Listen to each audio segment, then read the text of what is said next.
trazendo aqui, né, é bem importante a necessidade das famílias reverem seus hábitos, né, seus condicionamentos, o que importa, onde está a diversão, onde está a valorização, onde estão os valores dessa família. Isso é muito importante para a educação.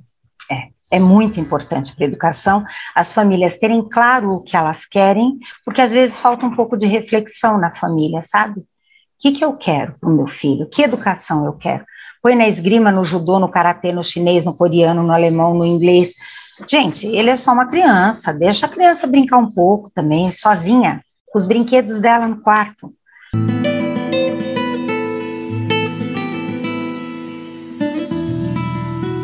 Olá, hoje nós vamos conversar sobre problemas na aprendizagem, o que acontece, entender um pouquinho melhor o mundo da criança e também algumas dicas para os pais. E para essa conversa eu convidei a Soraya. Oi, Soraya. Oi, Padma, tudo bem? Tudo bom, obrigada, viu, por você ter aceito compartilhar aqui essa experiência. E a Soraya, ela, então, dá aulas, é professora, a gente estava conversando aqui há quase 40 anos, né, Soraya? Uhum. E não parece, depois você também conta aqui, depois a gente faz um outro episódio de como manter a aparência de 30. Opa! Com 40 anos de experiência profissional, assim, também quero aprender isso com você. E também é psicopedagoga, né, Soraya? Então você tem bastante experiência aqui para compartilhar. Tenho sim. Eu tenho bastante experiência em sala de aula e com alunos particularmente também, né, individualmente, atendendo individualmente também, especialmente crianças com dificuldade, né. Ai, que bom, e sempre eu sinto que esse é um ponto bem difícil para os pais, né, para entendendo quando que é um distúrbio, quando é um problema da criança emocional, que às vezes também os pais não veem, né, que o emocional influencia, modelo dos pais, tudo isso influencia muito, e às vezes também a escola pode não estar adequada para a criança, porque também tem isso. Sim. Eu costumo dizer que não existe uma escola perfeita, uma escola ideal, existe a escola ideal para aquela família. Então, a grande busca da família tem que ser uma escola que se ajuste àquilo que eles acreditam como educação, né? Porque senão fica aquele embate entre família e escola, e o que tem que acontecer é uma parceria. Porque quando escola e família andam juntas, as coisas saem todas bem. E aí, se a criança tiver dificuldades, distúrbios, transtornos, e hoje em dia a gente vê cada vez mais crianças que apresentam alguma forma de distúrbio ou transtorno. E eu não diria que as crianças têm mais problemas hoje. O que nós temos hoje é mais conhecimento sobre esses transtornos e distúrbios. Antigamente, quando eu comecei na educação, há tanto tempo atrás, não se tinha claro o que é que aquela criança tinha, né? Então, ela tinha dificuldade de aprender. Hoje em dia, você vai ver que pode ser uma dislexia, pode ser um transtorno de déficit de atenção, pode ser uma questão emocional. Então, existem diversas questões que hoje a gente conhece e reconhece que são importantes para o desenvolvimento infantil, e que não se tinha ideia, não se tinha tanto conhecimento. E é muito importante que a escola caminhe junto com a família por isso, porque se a família acredita no que a escola está recomendando, pedindo e fazendo, a criança vai ter um desenvolvimento bacana. Agora, se tudo que a escola recomenda, a família acha que não deveria, que assim não está bem, que deveria ser de outra maneira, então fica embate, a criança fica no meio desse fogo cruzado, então não desenvolve, não vai adiante. E assim, quando a família confia na escola, e por isso a questão de escolher bem essa escola, quando a família confia na escola, ela vai fazer as coisas que a escola está solicitando e a criança avança, com certeza ela avança. E assim, não tem problema que você não resolva, tem maneiras e maneiras, e aí, importante o professor ter conhecimento porque o primeiro que vai observar o aluno e pedir ali um diagnóstico aos pais, porque o professor não vai fazer nenhum diagnóstico, isso é feito por profissionais em consultório, mas o professor tem um olho, né, um olhar agudo, uma atenção, e cuida para daí encaminhar, olha, precisa fazer um diagnóstico para ver o que está acontecendo, porque ele está com dificuldade aqui ou ali, e pode ser N coisas, então uma dificuldade de escrita pode ser desde uma falta de estímulo na casa, e hoje eu lamento, mas é uma coisa que a gente vê bastante, as famílias, especialmente com a pandemia, mas não podemos culpar só a pandemia, eu vejo de uns anos para cá, elas estão com pouco tempo para fazer algumas coisas muito básicas, ninguém está pedindo para eles alfabetizarem a criança, os pais, né, é ler para ele, é sentar junto, é valorizar a lição de casa, é dizer, puxa, que legal, você fez a tarefa, tá bacana, olha, você já sabe isso, porque quando a criança sente que o estudo é valorizado, ela está estimulada a estudar mais, agora se ela achar que ninguém está ligando, ela também não vai ligar, então a gente percebe muito que não tem um tempo, um horário para lição de casa, que tudo é prioridade, menos as tarefas escolares. E para a criança, a escola, a vidinha escolar dela é a vidinha dela.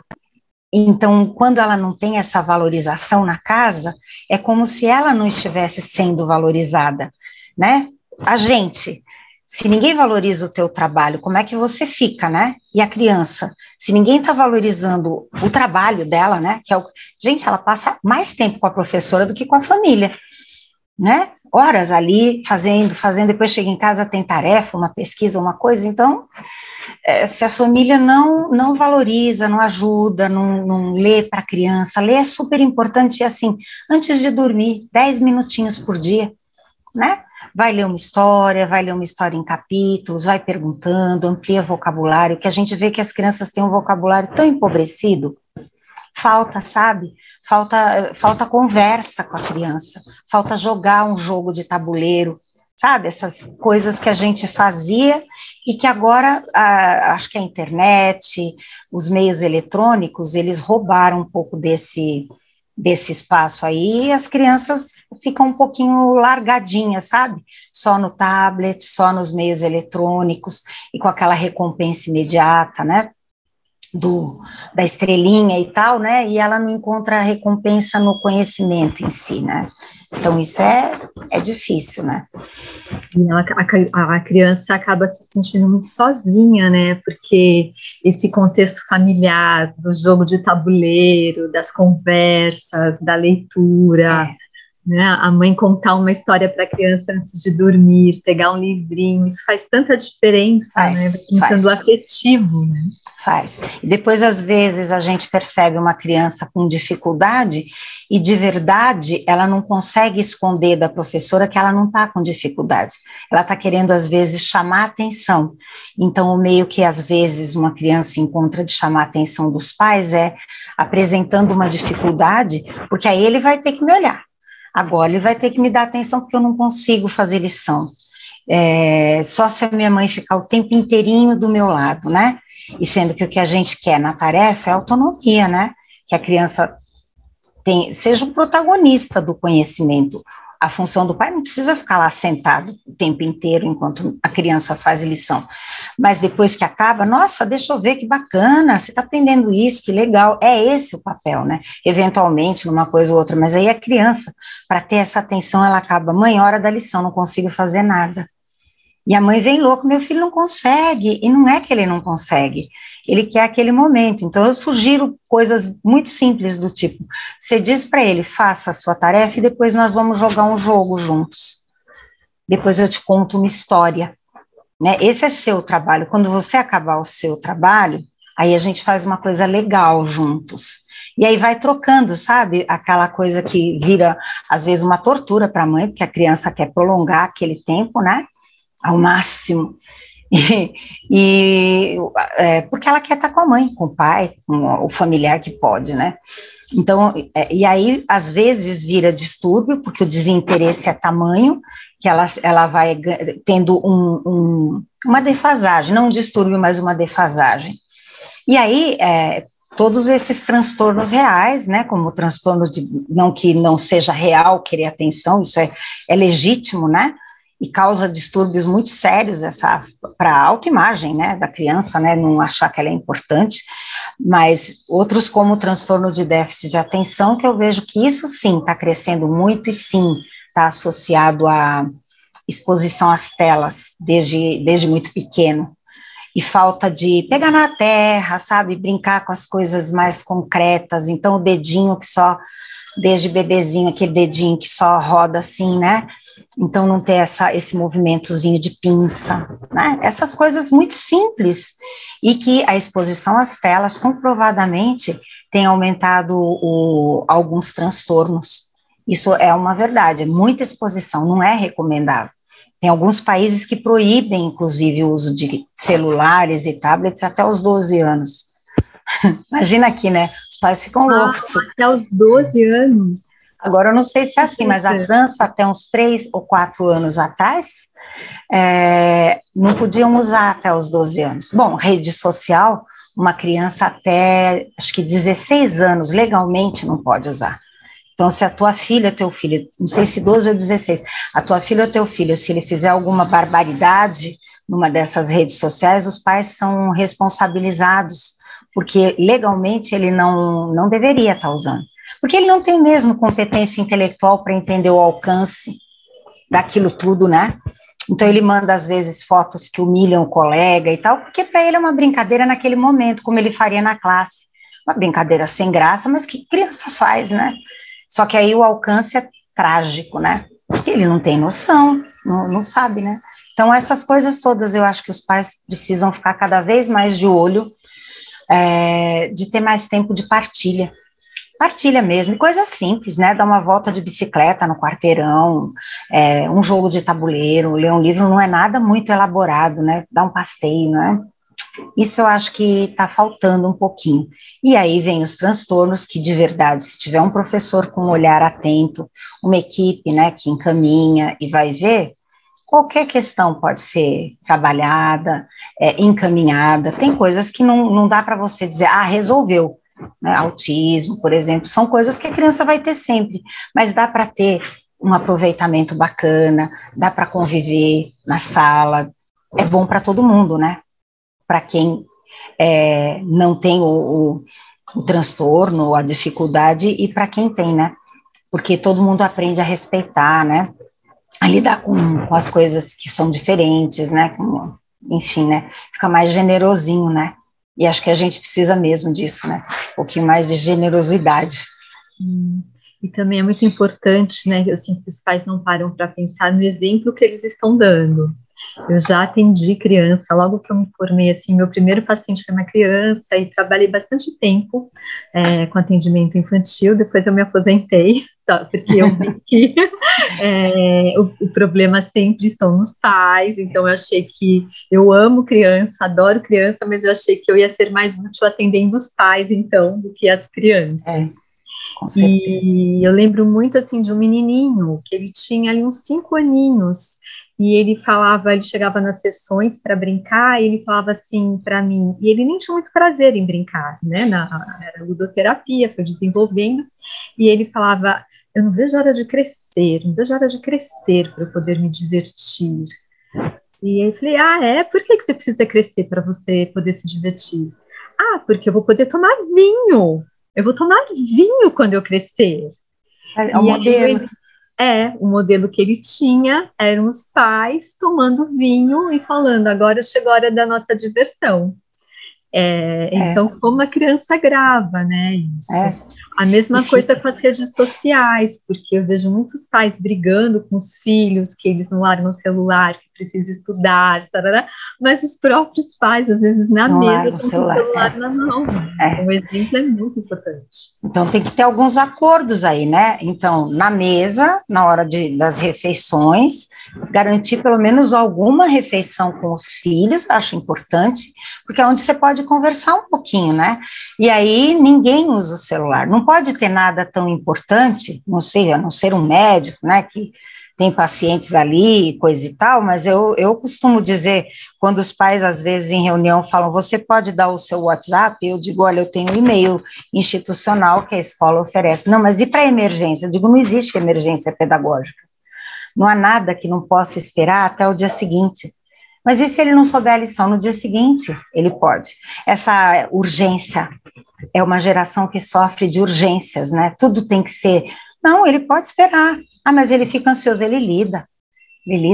Porque é a vida, né? A vida, não é tudo assim, né? Eu tenho outras coisas, né? A gente não é só uma coisa. E esse imediatismo, essas urgências, né, de todo mundo, da gente, né? A gente faz essas coisas, não é bonito, mas a gente faz essas coisas. Do celular, tá conversando, você vai em restaurante, casal de namorado, eu falei, será que estão trocando o WhatsApp? Porque de outra maneira nem se fala, nem se olham, né? Deve ser só pelo celular, né?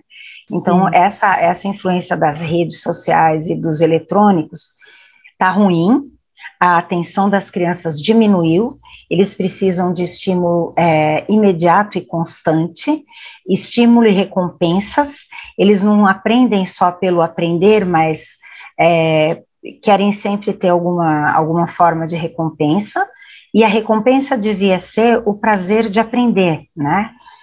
Mas se em casa ele não recebe esse reforço, então fica difícil. E aí fica desatento, aí não aprende, aí não se interessa.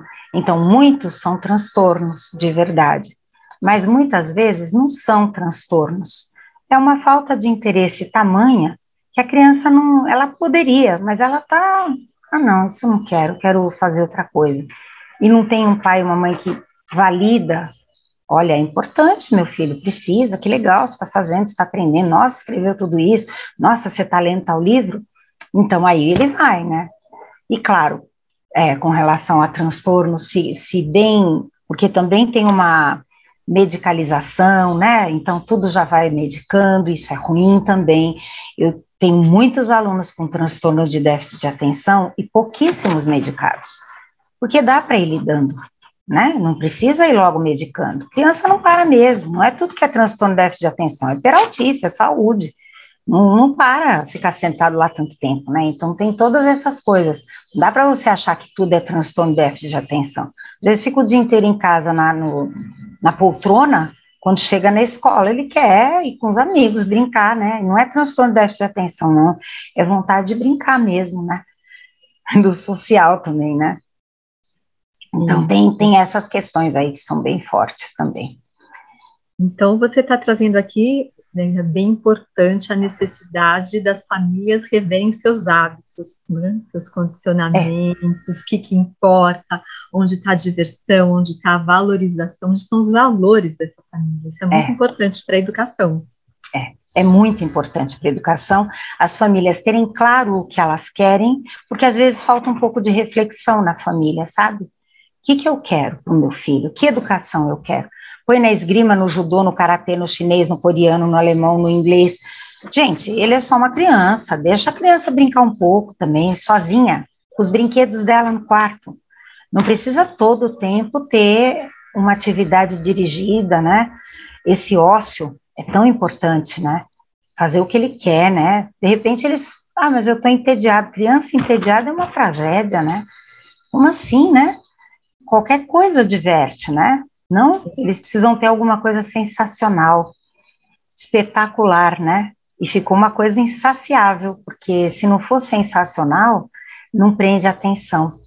Os pais ficam muito preocupados em preencher o tempo das crianças com coisas espetaculares, e se eles soubessem o quanto umas coisas muito simples dão um prazer enorme, eles não fariam isso, eles não se preocupariam tanto em preencher o tempo com tantas coisas, eles veriam que dá para fazer coisas muito legais, sem tanto preencher a agenda, né?